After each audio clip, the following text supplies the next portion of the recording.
The business was started as a freelance business right at the time that my daughter was born, Bethany, who at 10 years old told me that she never wanted to do my business. And I asked her why, and she said, because it's too hard.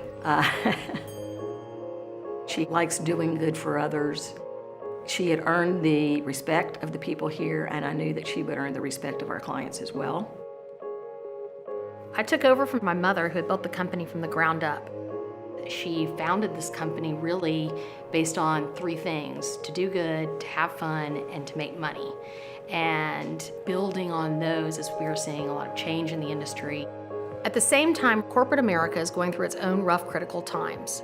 There's rapidly decreasing trust in leadership and management teams, and that thanks to the bad behaviors of the very few.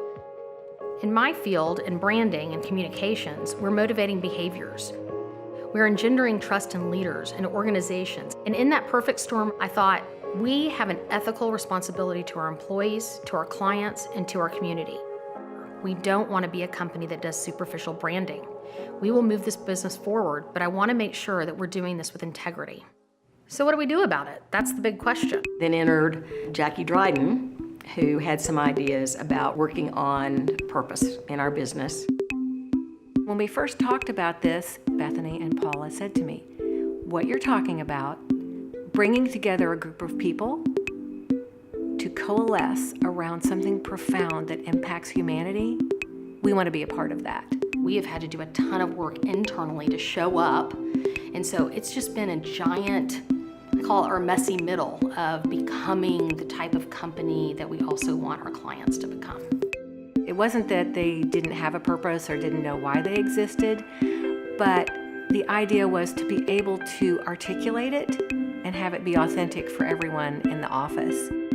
It was an interesting process to go through because it's kind of like doing therapy on yourselves, and we had to figure out what was it that we wanted to put out in the world, how did we want to show up, how did we want to coalesce around that so that we could deliver it with the intention that we are helping not only Savages and our clients, but our clients' employees, and not only their employees, but their employees' families, like throwing a pebble in the water and seeing it ripple. That is the journey we're on with our clients now. We are working with businesses that are willing to bring along their leadership teams to take on the process. They are committed to having a clear purpose and then to orienting their culture and everything they do around that. There's this purpose on one end that's driving all of that, and behaviors on the other end that make it true. We've really tried to create our identity as we go.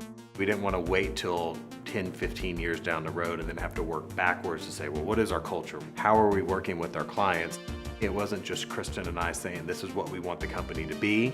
This was actually getting buy-in from every single person along the way and letting them contribute as part of it so that we could frame our values, our mission, and our purpose. There's nothing more important than, to me, business figuring out how to get its reputation back. We change people's minds about things. We motivate behaviors. We inspire people. There's a huge ethical responsibility in that. Now that that's so blatantly clear, that's kind of at the center of everything.